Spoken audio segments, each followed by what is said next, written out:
I grew up around here, so I grew up around Parco Sempione, and after a quick stint at the Cattolica, and then that meant that I spent about 20 odd years in London. 24. Yeah, and started the gallery, and it was a darker, grayer city, and it certainly was much more provincial. It wasn't as developed as it is now. You know, every corner is being developed now.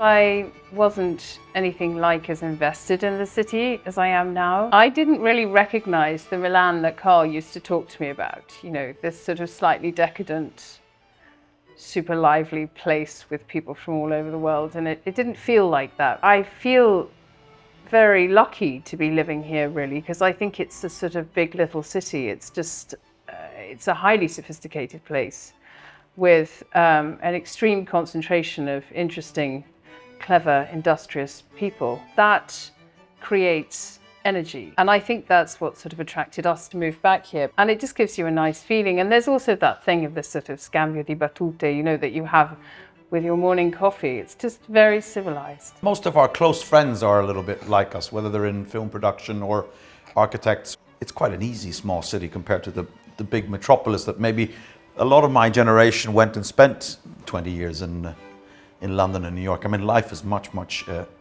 easier here. You know, we moved to Milan, I mean, if we're truly honest, for reasons of quality of life, didn't we? Yeah.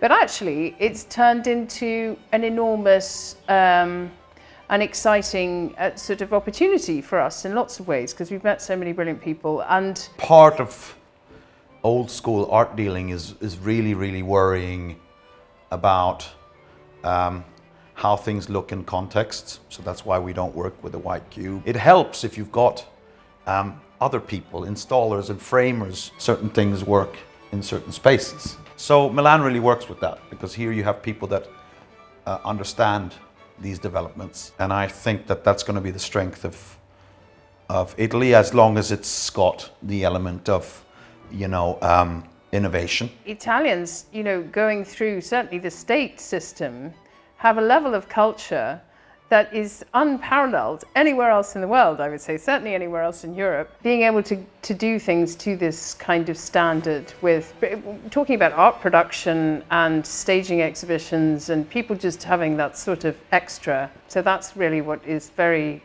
enjoyable about staging projects here. I think it sort of all happened in quite a natural way, because I found this apartment when we were looking. It was just a time capsule, really.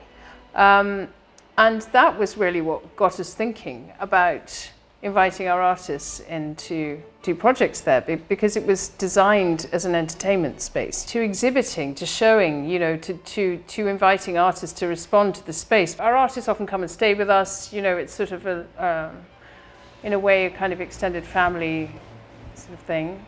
And we want to carry that on. It's very hard to leave Italy once you get your feet under the table. It sort of works its magic on you, and you can't really imagine living anywhere else.